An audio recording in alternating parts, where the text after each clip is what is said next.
1 जनवरी 2020। हर बार की तरह यह साल भी नई उम्मीदों के साथ शुरू हुआ। यहाँ मुंबई की एक पुरानी रिहायशी सोसाइटी में बच्चे, नौजवान, बड़े बूढ़े रात को नए साल का जश्न मनाकर सोए थे। तो आज नए साल की शुरुआत जरा देर से ही होने वाली थी। सुबह 7 बजे बिल्डिंग की सीढ़ियां उतरते हुए ताई तंज कसते हुए बड़बड़ाई, यहाँ नए साल की शुरुआत सब छुट्टी से करते हैं। शायद सोचते होंगे कि पूरे साल तो बहुत काम करना है, तब कहाँ वक्त मिलेगा। अरे नया साल तो नई ऊर्जा से शुरू होना चाहिए, और यहाँ सब सो रहे हैं। 75 साल की ताई इसी सोसाइटी के एक फ्लैट में अकेले रहा करती थी। जिंदगी के 50 सुनहरे साल यही बिताए थे ताई ने।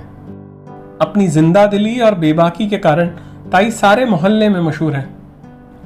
पिछले 50 सालों में ताई ने जिन बच्चों को खिलाया, अब तो उनमें से कुछ अपने नाती पोतों के साथ खेल रहे हैं।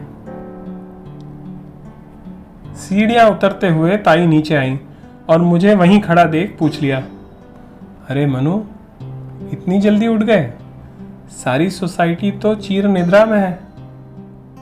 मैंने कहा, ताई अब से जल्दी ही उठना है। वो इस साल संकल्प किया है ना कि सेहत का ध्यान रखूंगा, तो सुबह उठकर दौड़ने जा रहा था। वजन बहुत बढ़ गया है। चलो अच्छा है, सूर्य भगवान की रोशनी किसी पर तो पड़ी, वरना बाकी सब तो उनको घर में आने ही नहीं देते। खुश रहो बेटा, तंदुरुस्त रहो, और रोज वजन कांटे पे खड़े मत हो जाना। अचानक से कोई जादू नहीं होता।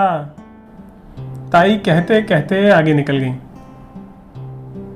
ताई सोसाइटी की बड़ी थी और यहाँ रहने वाले सभी लोगों को उनसे और उन्हें सबसे बेहद लगाव था।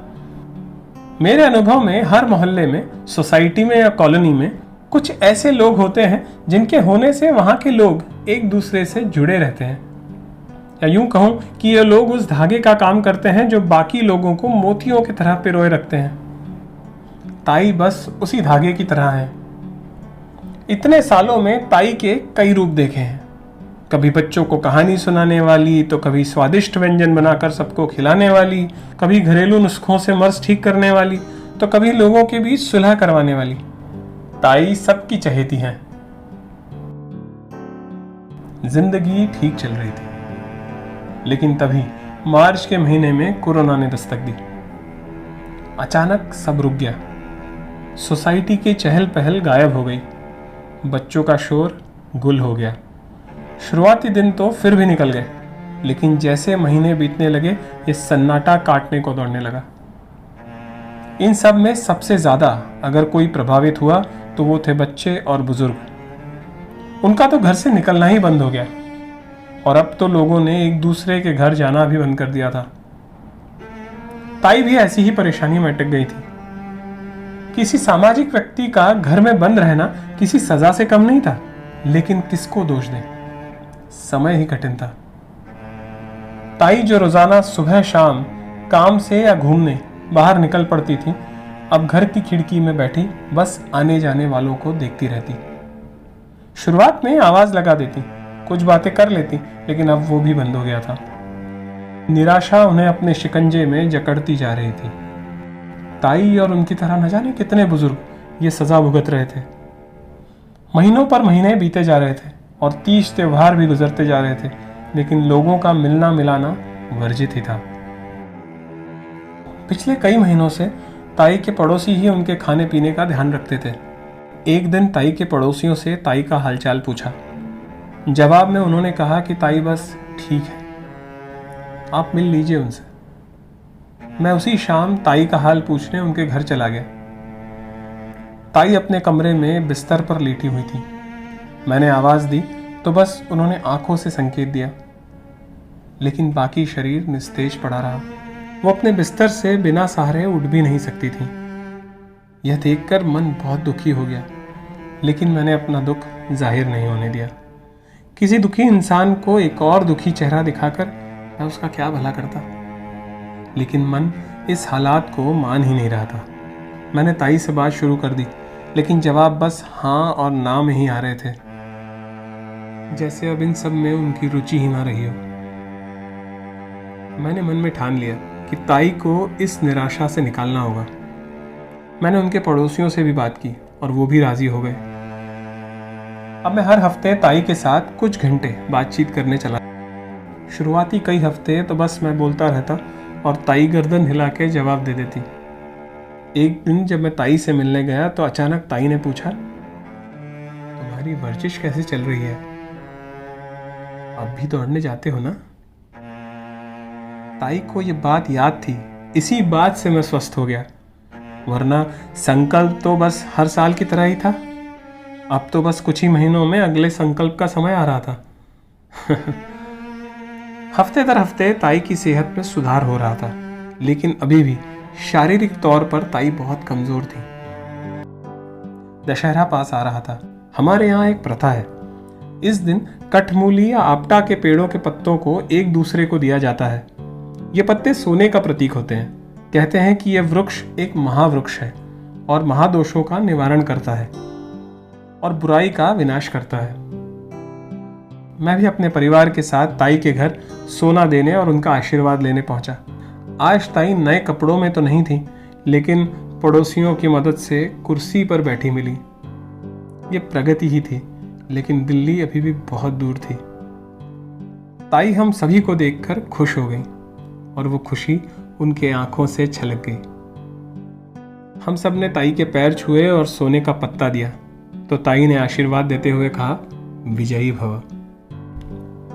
ताई, मैं काम के सिलसिले में कुछ हफ्तों के लिए शहर के बाहर जा रहा हूं। दिवाली तक वापस आऊंगा। कुछ पल ताई कुछ नहीं बोली और फिर कहा, जाओ बेटा, काम पहले, खूब तरक्की करो। इस बार दिवाली पर नई गाड़ी भी आने वाली है।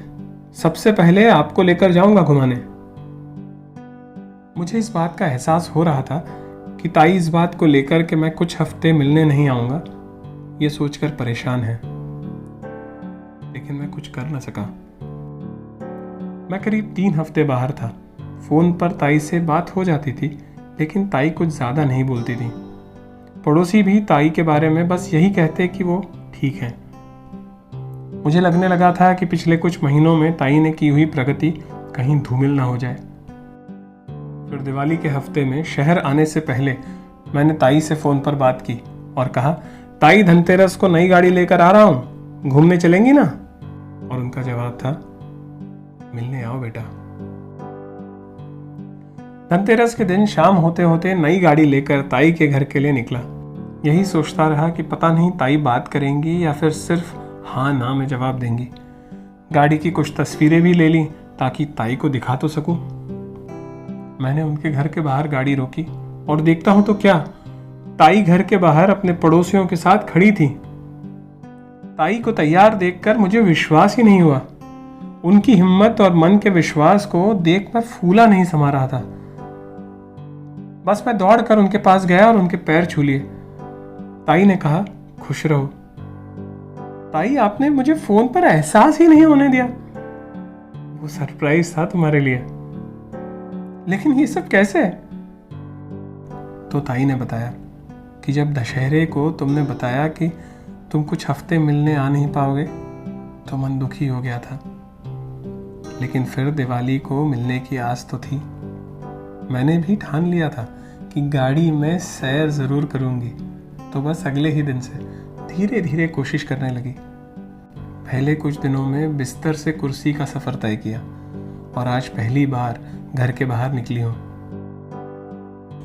हम जैसे बुजुर्गों को एक आशा की किरण ही तो चाहिए होती है और हम उस किरण के सहारे बस जीते रहते हैं। तुमने मेरे मन में वो आशा जगा दी। ताई पड़ोसियों को देखते हुए बोली, इन सब ने बहुत साथ दिया, बहुत देर से सब मेरे लिए जुटे हुए हैं। तभी कोई बोला, ताई, आप देर से ही सही लेकिन दुरुस्त आई हैं। ये दशहरा दिवाली यादगार रहेंगे। फिर मैंने ताई को गाड़ी में बिठाया और ताई को शहर की चकाचौंध दिखाई। रास्ते तो जाने पहचाने थे, लेकिन ताई आज सब कुछ ऐसे निहार रही थी कि मानो पहली बार देख रही हूं। आज ताई की आंखों में वही चमक थी जिसके हम कई सालों तक आदी रहे हैं। घर पहुंचते पहुंचते ताई बोली, बेटा तुम सब ने मेरे मन को निराशा से निकाल दिया, तो मैं आज घर के बाहर निकल पाई हूँ। सोचती हूँ कि मेरे जैसे कितने लोग ऐसे भी होंगे जिन्हें कोई साथ देने वाला नहीं है। क्या किसी तरह उनके आसपास के लोगों तक ये बात पहुंचा सकते हैं ताकि उन्हें भी मेरी कहानी से प्रेरणा मिले? शायद कुछ और लोग निराशा की जकड़ से छूट जाएं। एक पल सोचकर मैंने कहा, हाँ ताई, जरूर कर सकते हैं। ताई ने कहा, विजयी भव। ताई का आशीर्वाद कभी खाली नहीं जाता। सारा वाकया लिख दिया है।